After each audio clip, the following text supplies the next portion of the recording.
Bienvenue à tous ce soir au wagon pour ce nouvel Apéro Talk.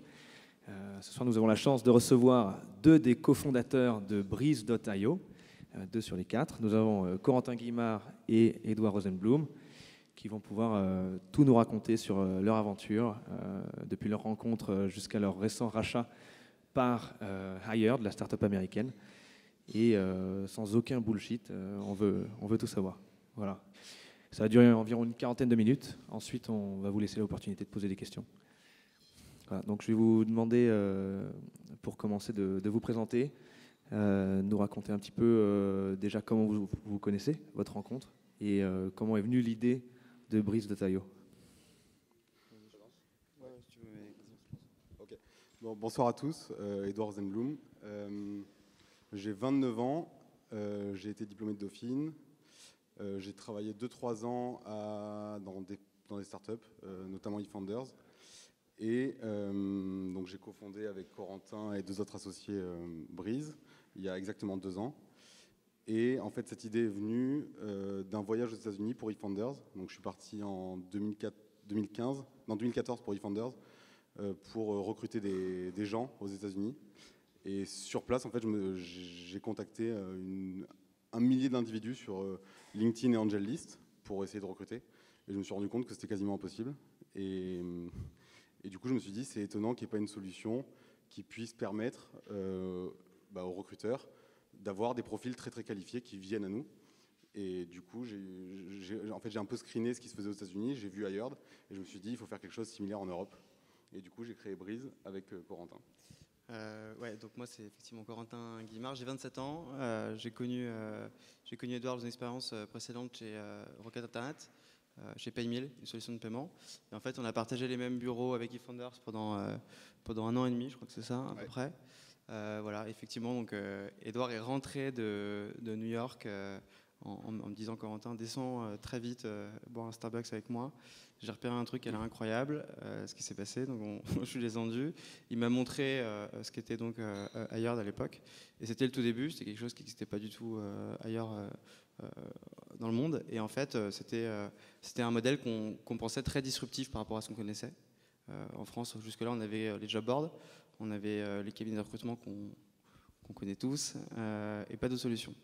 Et donc c'est comme ça que ça a démarré. Avec moi, à l'époque, j'avais Jean-Loup, qui est un des 4 associés qui travaille avec moi chez PayMill. Et on lui en a parlé, pareil, ça a fait tilt, il s'est dit ça a l'air hyper malin. En plus, on avait regardé le background des cofondateurs de Hired qui était hyper impressionnant. Et Edouard a apporté dans l'équipe Antoine, qui était le CTO du coup. Ouais, en fait, j'avais recruté Antoine en stage il y a 4 ans dans une boîte d'informatique. Et il était stagiaire pour nous. Et du coup, je l'ai appelé, je lui ai dit Antoine, c'était à New York d'ailleurs, quand j'étais à New York, je lui ai dit Antoine, j'ai une idée révolutionnaire, est-ce que tu peux me coder un petit MVP et revenir vers moi une fois que c'est fait, et pour qu'on le diffuse avec justement Corentin et Jean-Loup sur le marché. Donc il avait codé ça, il me disait ouais mais bon, ça me fait chier quand même de travailler 2 mois sur un truc sans utilisateur, sans rien, etc. T'es sûr de toi? Je lui ai dit ouais, je suis sûr de moi, t'inquiète pas. Et du coup, il m'a envoyé un MVP, on a commencé à le diffuser à notre réseau. On était encore employés du coup chez eFounders et Rocket Internet, et on commençait à en parler aux entreprises qu'on connaissait en disant mais écoutez, inscrivez-vous, dans 3 semaines on va vous proposer une trentaine de développeurs hyper qualifiés, vous allez vouloir les recruter. Et du coup après on a commencé à faire un petit peu de marketing, bon ça on en parlera justement un petit peu après, pour attirer certains développeurs sur la plateforme. Et en fait dès le début il s'est avéré que ça a marché. Dès le début on a placé des candidats quoi, dès le début. Ouais, ce qu'il faut dire aussi, c'est qu'on a eu une chance dans l'équipe, c'est que PayMill, donc la solution de paiement de Rocket pour laquelle je travaille avec Jean-Loup, c'est une solution qui concurrençait Stripe, donc qui ciblait les développeurs et les startups. Donc c'est exactement ce que fait Breeze, enfin ce que faisait Breeze et maintenant Hired. Donc très vite en fait les rôles se sont parfaitement répartis. On avait Antoine qui était donc le CTO, on avait Edouard qui était sur le produit, sur les opérations, s'assurer que tout soit bien processé, automatisé, etc. Moi j'ai pris la partie entreprise, donc B2B, client, et Jean-Loup qui travaillait beaucoup sur l'identité de PayMill en France a pris la partie candidat, donc à destination de développeurs. Et je pense on n'a pas expliqué du coup ce qu'était Breeze et Hired exactement. Du coup tu veux le faire, je le fais. Ouais. Donc globalement aujourd'hui pour recruter on a 3 types de solutions. On a, pour une entreprise je parle, on a posté une offre sur Indeed, Monster ou Consort. on a passé par un cabinet de recrutement, où on a allé sur LinkedIn et sollicité X dizaines de candidats en espérant que ces candidats répondent. Et en fait, le problème des job boards, donc de LinkedIn, Monster et tout, c'est que lorsqu'on poste une offre, les candidats qui postulent à cette offre ne sont pas compétents, en majorité, pour cette offre. Sur le deuxième aspect, donc LinkedIn, lorsqu'on contacte sur les job boards, donc c'est un problème de qualité. Lorsqu'on contacte quelqu'un sur LinkedIn, par exemple, on n'est pas sûr qu'il cherche un nouveau boulot. Donc du coup, on a un taux de réponse qui est hyper faible. Et qu'il est bon. Et quoi ? Et qu'il est bon. Et qu'il est aussi qualifié techniquement, ou qualifié de manière générale. Et le troisième canal, c'est de passer par un cabinet de recrutement. Et majoritairement, personne n'aime l'expérience de passer par un cabinet de recrutement. 1, parce que c'est cher, et 2, parce que c'est pas du tout fluide. Donc du coup, Hired, Breeze, la solution, elle répond à tous ces problèmes. Donc problème de qualité, nous, on amène d'un côté des candidats qualifiés, préqualifiés, et de l'autre côté, on est sûr que ces candidats aussi sont disponibles pour un nouveau challenge, quoi. Donc du coup, on répond à l'ensemble des problématiques que les recruteurs se posaient. Et de l'autre côté, pour les candidats, donc en fait, Breeze Hired, qu'est-ce que c'est ? Parce qu'en fait, on a le même modèle. C'est une marketplace, donc comme Le Bon Coin, Mythique, ou enfin toutes les marketplaces que vous connaissez. D'un côté, il y a des candidats qui postulent. Ces candidats sont filtrés sur 2 critères. Est-ce qu'ils sont bons ? Donc on les qualifie techniquement. Aujourd'hui, on travaille qu'avec des développeurs, mais on les qualifie techniquement. Et est-ce qu'ils sont ouverts à la discussion pour un nouvel emploi.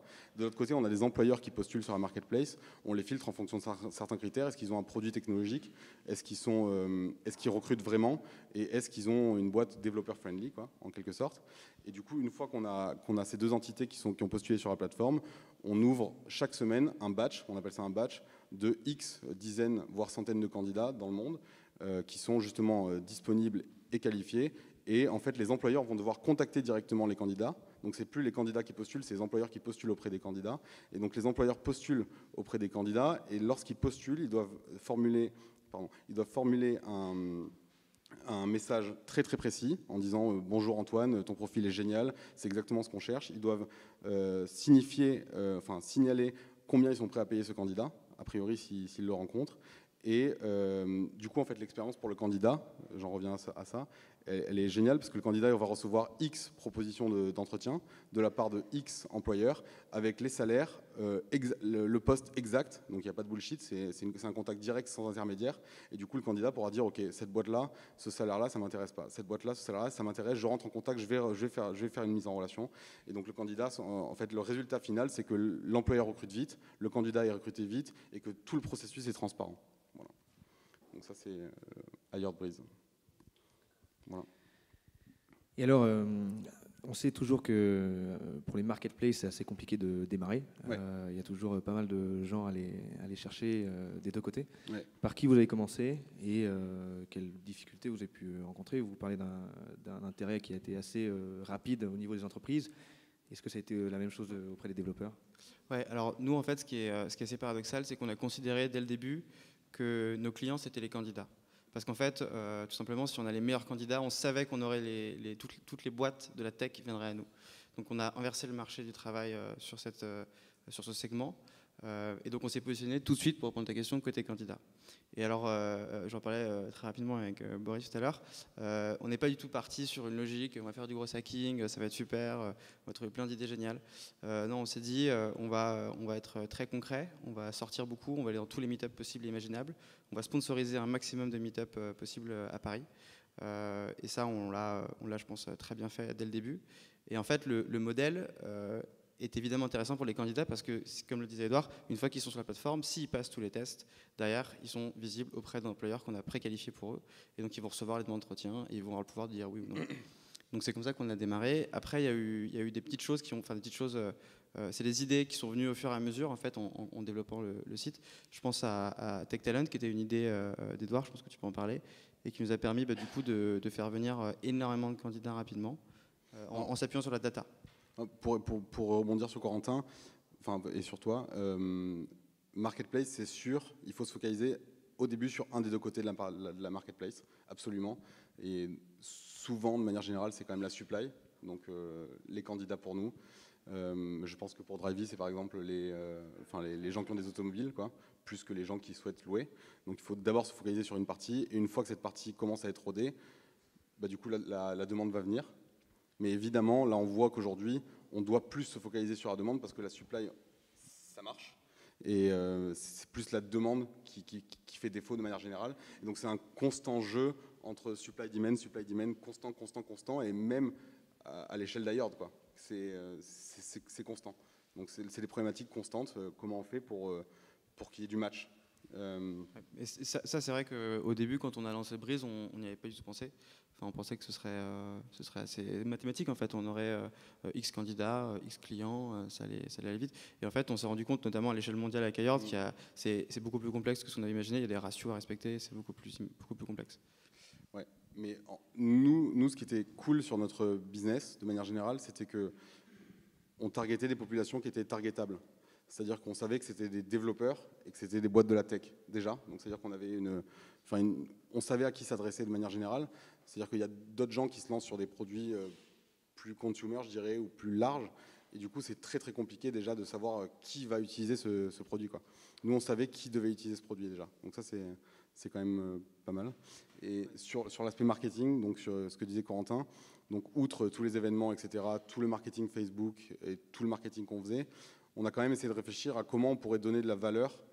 On a énormément d'infos sur Breeze, donc on sait que quelqu'un qui fait du Ruby depuis X années est payé à peu près tant en moyenne pour telle boîte, etc. etc. Donc on avait toutes ces infos-là au fur et à mesure que la marketplace grossissait. Et du coup, on s'est dit, donnons cette info, quoi. Et du coup, on a créé des sites qui étaient en dehors de notre site, qui s'appelaient Tech Talent ou Startup Stack, et pour donner de l'info en disant, OK, par exemple, sur Tech Talent, on disait, le développeur cochait, je suis JavaScript front-end, j'ai 3 ans d'expérience, combien je vaux et combien sur Breeze je pourrais recevoir d'interview request, etc. Donc ça, on a fait ça. La petite erreur qu'on a faite, c'est de ne pas l'avoir intégré sur Breeze dès le début, parce que du coup, pour le SEO et le SEM notamment, c'est bien d'intégrer tous les produits que vous faites à l'intérieur de votre site et pas à l'extérieur. Donc ça, c'est une erreur qu'on a faite. Et Startup Stack, de l'autre côté, c'était un développeur arrive sur Startup Stack, il dit, moi, je veux faire du Ruby, et là, boum, on lui sortait toute la liste des boîtes qui codaient en Ruby à Paris. Donc ça n'existait pas sur le marché, personne ne le faisait. Et donc ça aussi, petite erreur, on aurait dû le mettre sur le site plutôt que le mettre à l'extérieur. Mais de manière générale, il faut essayer de réfléchir à comment on donne de la valeur aux gens qu'on essaie de targeter, plus qu'essayer de les attirer en disant autre chose. D'accord.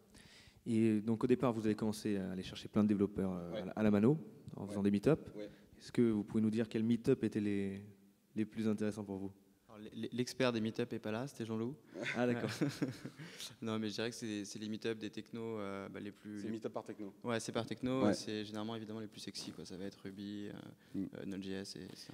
Est-ce qu'aujourd'hui, vous avez encore besoin d'aller chercher des développeurs ou est-ce qu'ils viennent tous à vous, naturellement? Non, c'est ça qui est intéressant. Alors évidemment, toujours, c'est important, mais c'est ce que disait Edouard, c'est que c'est plus cassé aujourd'hui côté demande que côté candidat. Parce qu'en fait, la force de valeur de la plateforme, elle est prouvée. Les candidats viennent, il y a un bouche à oreille qui est énorme, c'est effectivement une niche, donc ça va très très vite. En revanche, côté entreprise, c'est plus compliqué d'aller chercher des clients toujours plus. Voilà, c'est plus difficile. Justement, quelles sont vos stratégies pour aller chercher les clients? Qu'est-ce qui a le mieux marché? Les clients, c'est pareil. Alors déjà, on l'a pas dit, mais je veux juste dire ça, c'est qu'on n'a jamais une logique de cabinet. On a tout. Alors déjà, nous, on vient pas du tout du monde des cabinets. Je pense que c'était une force pour nous de ne rien y connaître au début. En recrutement de manière générale. En recrutement en général. On n'a jamais été dans l'optique d'avoir chez nous des chasseurs de tête sur LinkedIn toute la journée qui envoient des emails et qui emmerdent la terre entière. Ni de faire du cold calling, donc ni d'appeler, de harceler des boîtes au téléphone toute la journée.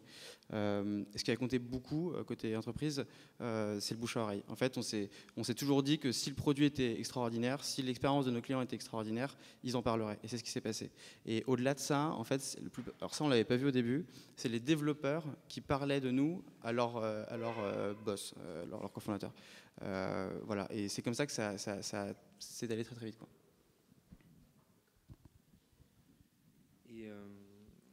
Donc ensuite, finalement, Hired, c'était un petit peu ce qui vous a donné l'idée au départ. En fait, pour être très très honnête, j'avais une idée qui était sensiblement moins bonne que celle d'Hired, disons. D'accord. Au final, la vérité, c'est ça. Et une fois que je me suis dit, j'ai un truc sur le recrutement parce qu'il n'y a rien qui est sérieux, là, j'ai commencé à regarder sur AngelList ou sur, je ne sais plus quel site, US, qu'est-ce qui se passe aux US en termes de start-up, RH. Et là, je suis tombé sur Hired, je me suis dit, en fait, ils ont résolu le problème que je suis en train d'essayer de résoudre. Et du coup, c'est comme ça que l'idée concrète est née. Voilà. Donc vous les connaissiez donc assez tôt. Mais eux, à quel moment est-ce qu'ils ont entendu parler de vous? J'ai entendu dire fin 2015. Ouais, en fait, pour être honnête, ça a été très vite. On a lancé la plateforme pendant l'été, voilà, et en septembre, pour la petite histoire, on était dans une session de travail dans le sud, au bord de la piscine, et là, on voit une inscription de quelqu'un de chez Hired. Donc ça voulait dire qu'ils nous avaient repérés. Pour nous, c'était génial, on était très contents. Puis en fait, il y a eu un rendez-vous. Donc cette personne-là est venue à Paris, pas pour nous, elle est venue à Paris pour d'autres raisons. Il y a eu une rencontre donc avec Jean-Loup qui est pas là. C'est une rencontre informelle, voilà, pour échanger un peu. Elle était curieuse de savoir pourquoi on faisait ça, qui on était. Puis il n'y a rien eu. Et en fait, il n'y a rien eu jusqu'au début des discussions qui étaient pour le coup destinées à un rachat, quoi.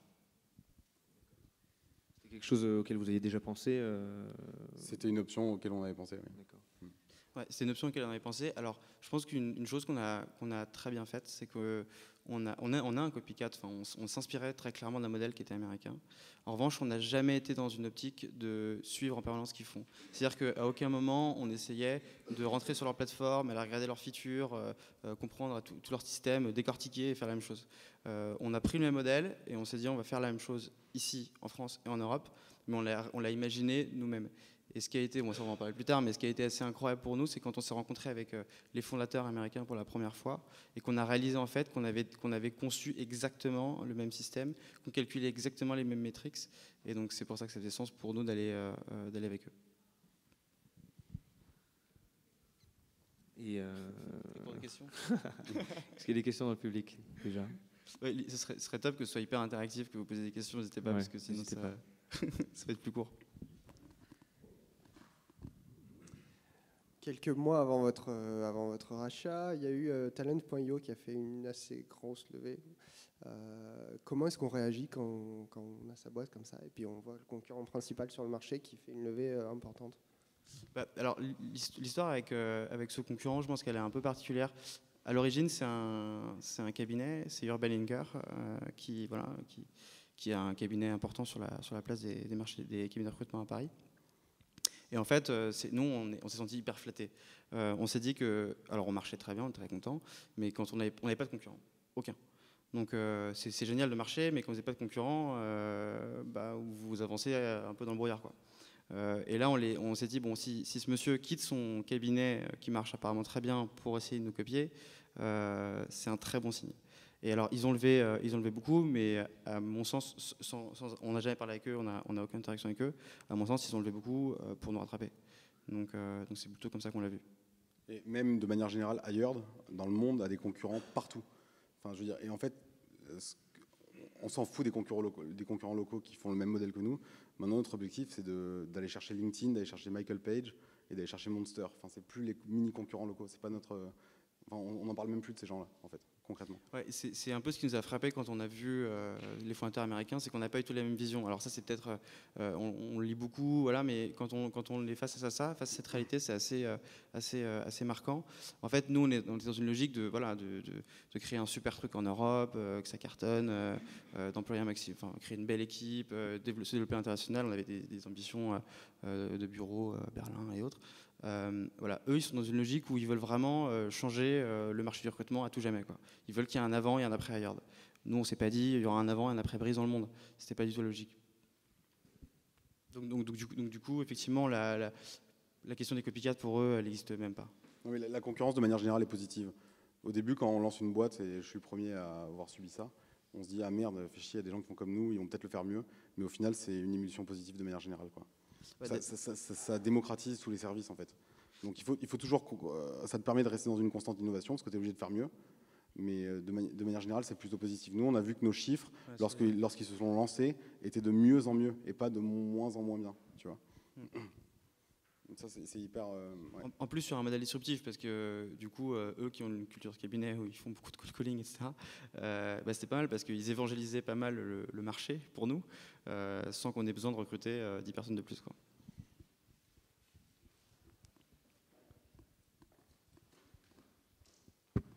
Oui, petite question, bonjour. Vous disiez que vous étiez assez économique comparativement un peu au cabinet de recrutement, enfin vous positionnez comme ça. C'est quoi votre modèle? C'est quoi le pourcentage? Et c'est quoi la comparaison avec la méthode traditionnelle? Donc du coup, l'accès à la plateforme est gratuit pour les employeurs. Bon, évidemment, pour les candidats, c'est gratuit. Et si l'employeur recrute deux modèles, soit il paye 12%, c'est le même schéma qu'un cabinet, sauf que la FIS est 50% moins chère, en gros, enfin de 30 à 50% moins chère, 12% du salaire brut hors prime, soit, en fait, pour les plus petites startups, on aligne nos intérêts aux leurs. Lorsqu'elles recrutent un candidat, on facture 1% de leur salaire, enfin du salaire du candidat, par mois pendant 18 mois, et on arrête de facturer si jamais le candidat part dans cette période de 18 mois. Donc, voilà.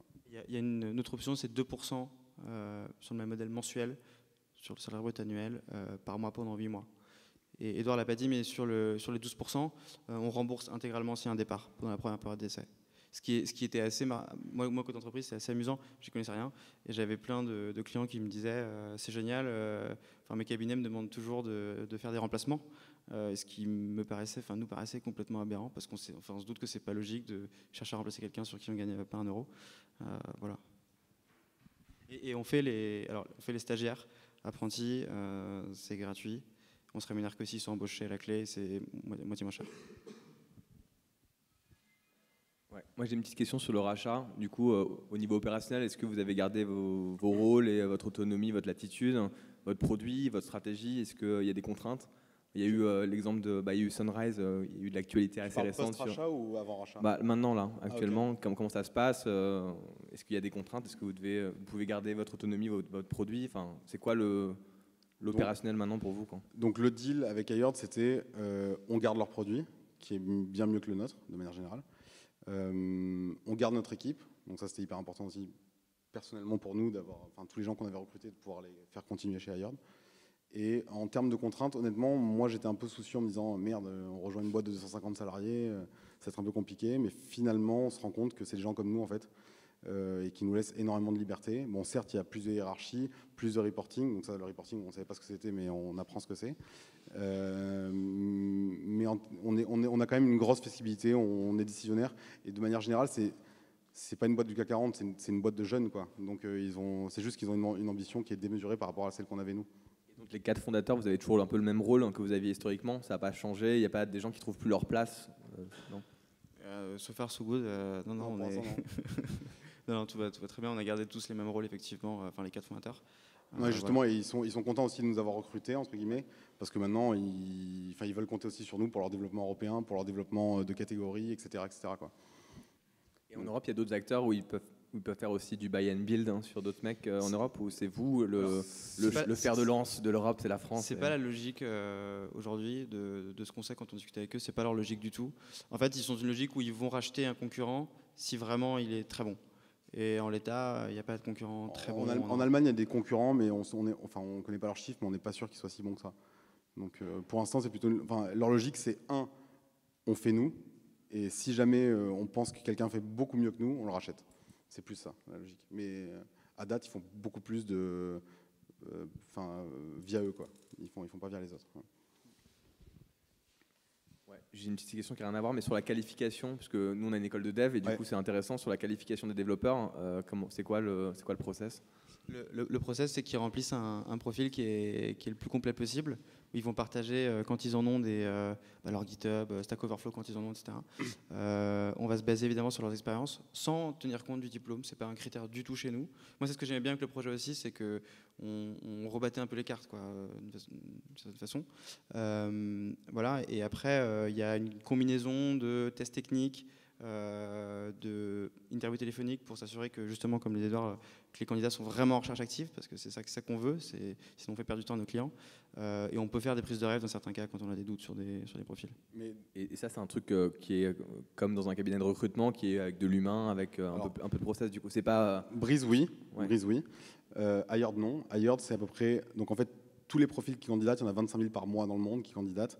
C'est de l'algorithmie pure parce qu'on a eu 500 000 applicants, donc on sait quel type de profil marche ou pas en fonction de leurs critères, de leur CV, etc.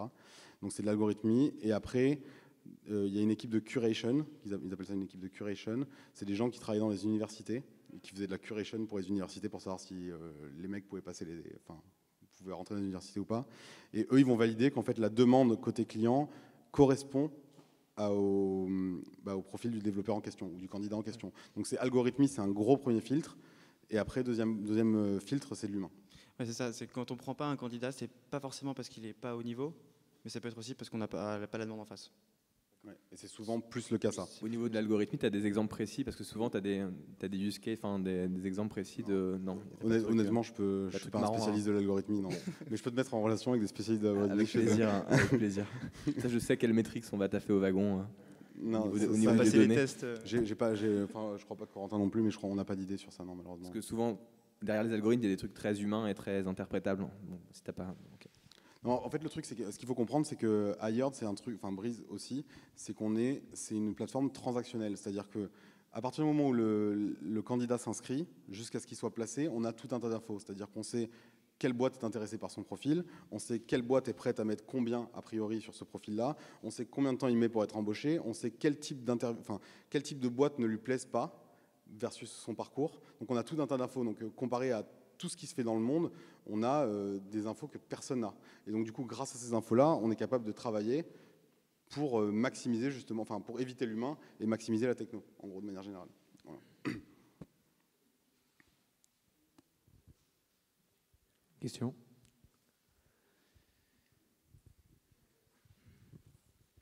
Donc aujourd'hui, au départ, vous avez démarré par plus côté développeur. Ouais. Les clients sont venus un peu, vous avez un peu démarché, plus un peu de bouche à oreille. Aujourd'hui, est-ce que vous avez des sales en interne? Comment est-ce que vous allez scaler un peu à la côté vente? Donc la partie sales, quoi. Vraiment comment ça se développer. Ouais, donc je le disais, on n'a jamais fait de cold calling, etc. On a fait plutôt des mises en relation, chercher, voilà. Typiquement, par exemple, c'est un truc qu'on avait testé un peu. On avait mis un outil de recommandation. Donc un peu comme sur LinkedIn, voilà, un candidat pouvait demander à un ancien employeur de le recommander. Bah, typiquement, pour nous, c'était une cible parfaite, qui connaissait la plateforme. Donc voilà. Aujourd'hui, oui. Alors aujourd'hui, à Paris, on a un commercial, on a un profil sales, mais qui ne fait pas de cold calling non plus. C'est toujours pas dans la culture ce sera à mon avis jamais dans la culture de Hired de faire ça. Il fait de la prospection, alors par email, par mise en relation, ça peut être des tweets, voilà, ça peut être toutes ces choses-là. Ouais. De manière claire, on est en train de structurer la demande, si c'est ça ta question. Donc oui, on est en train de devenir une boîte commerciale, comme les LinkedIn, comme sont toutes les solutions.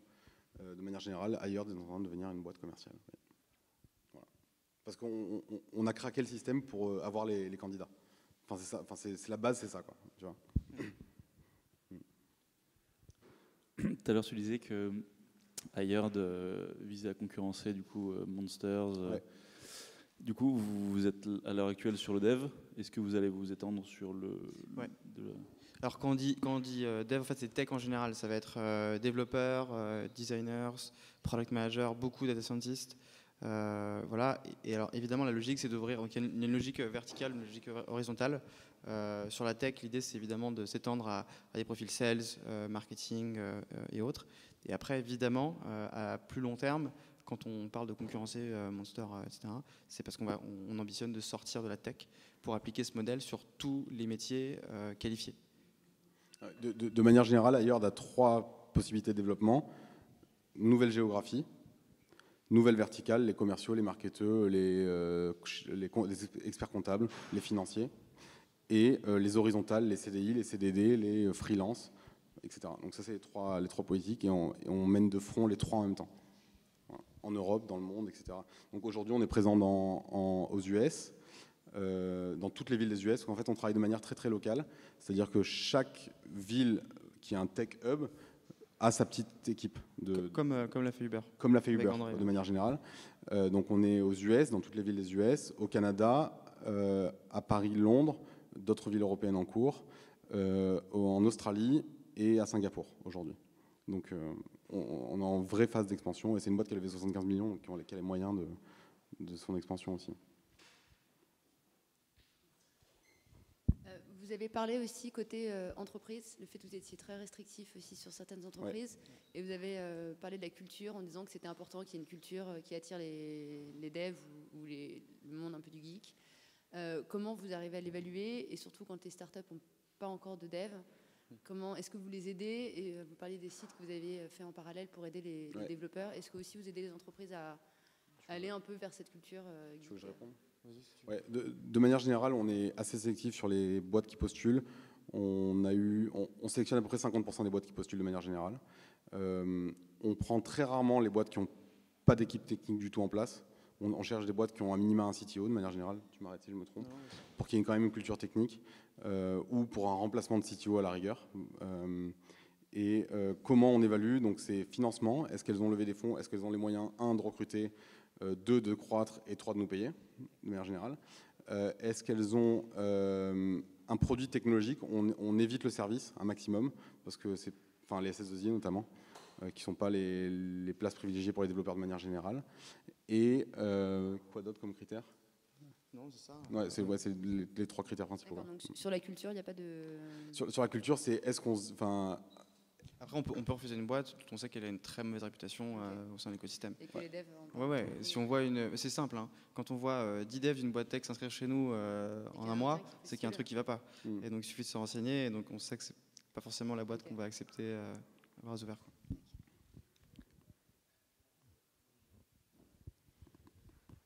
Petite question pour revenir sur votre rachat par Hired. Ouais. Est-ce que, qu'avez-vous pensé j'imagine, des autres options, parce que vous aviez plutôt une croissance assez intéressante. Ouais. Je pense que vous aviez suscité pas mal d'intérêt auprès d'investisseurs. Ouais. Pourquoi pas choisir cette option? On avait 3 options. Donc c'était soit on continue tout seul, soit on continue avec quelqu'un qui nous aide financièrement, soit on continue avec un industriel. Enfin, on s'associe avec quelqu'un pour continuer. Les 3 étaient bonnes, pour être honnête. Ça a été une période... Vous pouvez pas imaginer le nombre de verres et de discussions pour... Je pense qu'on changeait d'avis 3-4 fois par jour chacun à 4. C'était hyper compliqué pendant 2 mois. Ouais. Mais au final, on s'est dit... En fait, c'est parce que c'est Hired. En fait. Si ça avait été quelqu'un d'autre du marché du recrutement, on aurait dit non, à mon avis, à 100% des occasions, quel que soit le prix. On s'est dit, non, mais c'est Hired, il faut vraiment y aller. Enfin, on a envie de participer à cette révolution-là, quoi. Donc, ils ont les moyens de leur ambition et on a envie de faire partie de cette équipe-là. Et l'équipe pour? Et l'équipe pour, les gens pour. Mais tout autre acteur ne nous aurait pas intéressé, quel que soit le prix, a priori. Ouais. D'accord. Autre question, quelle a été finalement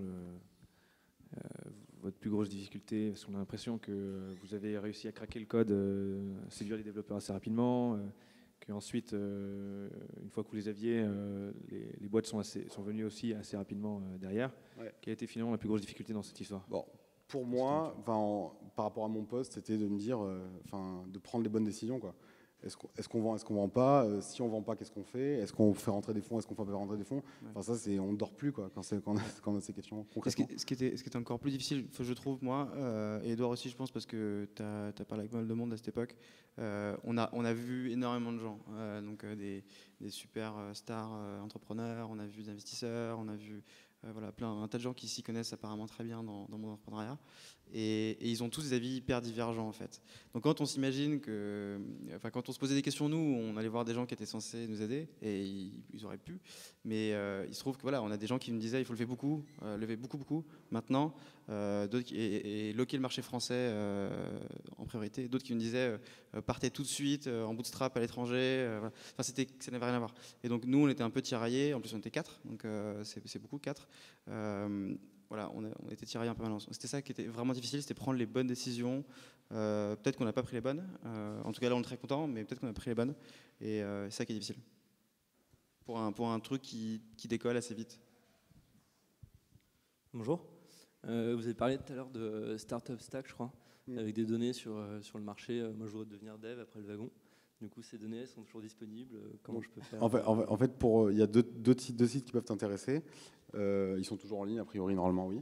Donc, c'est techtalent.io. Donc, tu remplis un certain nombre d'informations et on te donne des infos. Et l'autre, c'est startupstack.com, non .io aussi.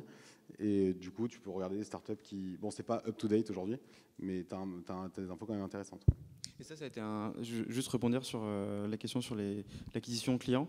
En fait, on ouvrait, on donnait la possibilité à des profils tech d'aller consulter quelles étaient les technologies utilisées par les boîtes. Donc, on l'a fait d'abord en partant de nos clients, parce que c'était la data qu'on avait. Et en fait, ce qui s'est passé, c'est que très vite, ça fait un effet un peu boule de neige. On a d'autres boîtes qui sont venues à nous en voulant être visibles, parce que finalement, les boîtes veulent toutes être visibles partout où il y a des profils tech. Et donc, du coup, on a eu l'acquisition très rapidement comme ça aussi.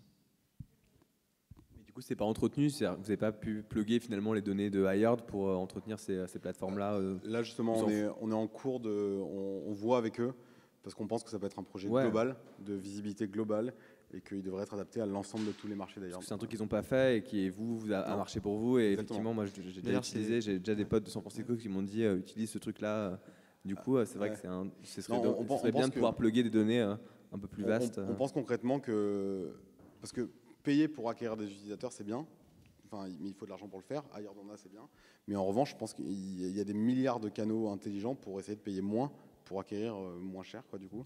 Et on pense que, enfin, je parle d'une logique business, pas au niveau de l'utilisateur. Et on pense que la data, c'est ce qui intéresse les gens, quoi. Un développeur, il a envie de savoir où il pourrait travailler, combien il vaut sur le marché. Enfin, c'est des données que tout le monde en a besoin, quoi, quand on cherche un taf, quoi. Donc, on aimerait pouvoir les diffuser de manière générale dans le monde. Ce qui est assez amusant, je trouve, c'est que donc nous, on a bootstrappé depuis le début, on n'a jamais levé de fonds, on l'a pas dit, mais on n'a jamais levé du tout. Et du coup, on a dû avoir des idées, un peu comme celle-ci.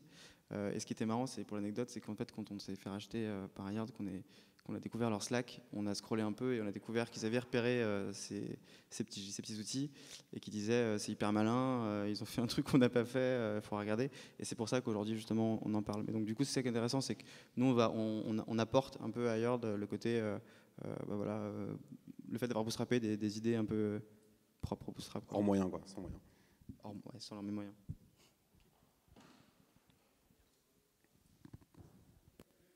Est-ce qu'il y a d'autres questions dans la salle?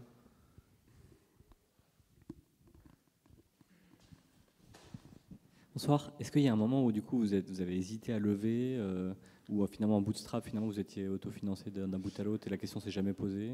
Alors, on était autofinancé, on était au point mort, ça marchait bien, c'était en croissance et on avait un fonds qui voulait mettre 1 million, disons, à peu près. C'est dur comme situation vraiment de se retrouver au final, c'est une situation très positive, mais c'est très très compliqué de trouver de se dire ça c'est la bonne option ou pas la bonne option. Mais du coup, bon, après réflexion et accord, on est 4 à décider. Du coup, on s'est dit que Hired c'est la meilleure solution, mais on avait des fonds qui voulaient mettre de l'argent et on avait aussi assez pour vivre sans financement, quoi. Donc, quand on est jeune, quand on monte une première boîte, même si on est entouré, c'est très compliqué comme décision. Vraiment. Ça, pour moi, c'était la partie la plus dure du job. Mais la question s'est posée que quand vous aviez Hired ou une levée de fonds. Vous n'aviez pas des... Non, on avait l'intérêt de lever de fonds avant Hired. On Ouais, avait l'intérêt de lever de fonds avant Hired. En fait, la petite histoire, c'est que Hired s'est lancé à Londres et ils ont annoncé sur Bloomberg qu'ils allaient se lancer soit à Berlin, soit à Paris. Donc là, on s'est dit, bon, et il se trouve qu'à ce moment-là, on parlait des fonds, dans une logique potentiellement de levée, sans en être sûr à 100%, mais on ne discutait pas avec des fonds.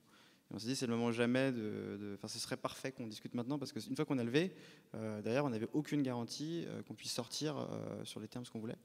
Et voilà, donc c'est comme ça que ça s'est fait en fait. Mais effectivement, c'est une période qui était difficile, quoi, parce que du côté investisseur, ils savaient qu'il y avait des discussions engagées avec Hired. Ils nous expliquaient qu'on faisait la plus grosse des bêtises au monde d'aller de revendre cette boîte. Et de l'autre côté, Hired nous faisait comprendre qu'on avait vraiment intérêt à travailler ensemble, quoi. Il y a une anecdote extraordinaire que j'ai jamais donnée. Je ne la connais pas non plus. Et en fait, donc on avait un fonds qui voulait investir. Du coup, Hired qui arrivait à Paris pour nous voir. Et en fait, Hired avait contacté ce fonds-là, au préalable, évidemment sans notre mise en relation, pour savoir où on en était. Et ils s'étaient retrouvés dans leur bureau, dans le bureau du fonds, au moment où le fonds voulait investir chez nous et Hired voulait nous racheter. Et du coup, les deux étaient en train de discuter en disant mais non, mais moi je veux mettre de l'argent, mais moi je veux te racheter, moi je veux les racheter, etc. Donc sans notre mise en relation. Et du coup, moi j'ai eu les deux feedbacks des deux côtés en disant c'est marrant, j'ai rencontré quelqu'un qui va investir chez toi, etc. Ah mais c'est marrant, j'ai rencontré Hired, ils veulent te racheter. Et du coup, moi j'étais au milieu en disant bon, ok, d'accord. Voilà, c'est une anecdote assez rigolote.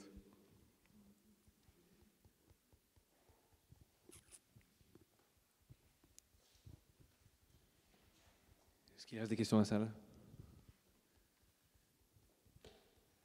Bon, une petite dernière question.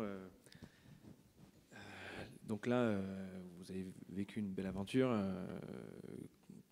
C'est peut-être une question plus personnelle. Où vous voyez là dans les prochaines années, chacun? Est-ce que vous voyez longtemps chez Hired ou est-ce que vous avez déjà la tête ailleurs? Écoute, là on est très bien, c'est tout frais, hein. Ça s'est fait au début de l'année, c'est tout frais, on a des intérêts personnels à rester, je vous laisse deviner. Mais ouais, on se régale, et puis comme l'a dit Edouard, on a décidé de revendre Breeze à Yard parce qu'on aimait cette boîte et qu'on avait vraiment envie de faire quelque chose avec eux. Donc en l'état, aujourd'hui, ma réponse c'est on va rester et on va faire le maximum pour réussir cette mission avec eux. Après, à plus moyen terme, très clairement, en tout cas moi, je vais en montrer une autre. Ouais. Personnellement, pareil, je pense que c'est une extrêmement bonne expérience à prendre. On peut faire partie aussi d'une révolution. Enfin, si ailleurs devient le Airbnb ou le Uber du recrutement, c'est génial pour nous. Outre l'aspect financier, je parle de manière générale, d'avoir participé à ça. Et je pense qu'on a quand même l'esprit entrepreneurial et que demain, on recréera quelque chose. Alors, je sais pas quoi, mais sûrement quelque chose. Juste un truc, c'est que quand on a, en plus de ce que j'ai dit tout à l'heure par rapport au rachat, c'est quand on a pris la décision de revendre à Yard, on s'est dit on va apprendre deux choses. On va apprendre d'abord à scaler une boîte, ce qu'on ne savait pas faire. Nous, on savait très bien bootstrapper et on aurait pu apprendre à le faire, mais en l'état, on ne savait pas le faire. Et on s'est dit que c'était la meilleure école au monde, peut-être les États-Unis, pour apprendre à scaler une boîte comme ils savent le faire très bien. Et on va apprendre l'ambition. Parce que comme je le disais tout à l'heure, c'est que nous on est dans une logique où on allait prendre des market share sur notre petite niche, ce qui aurait pu être une très belle boîte à terme, mais eux ont une ambition qui est colossale, et ça on l'apprend, on la découvre, on la dévore quand on est chez eux.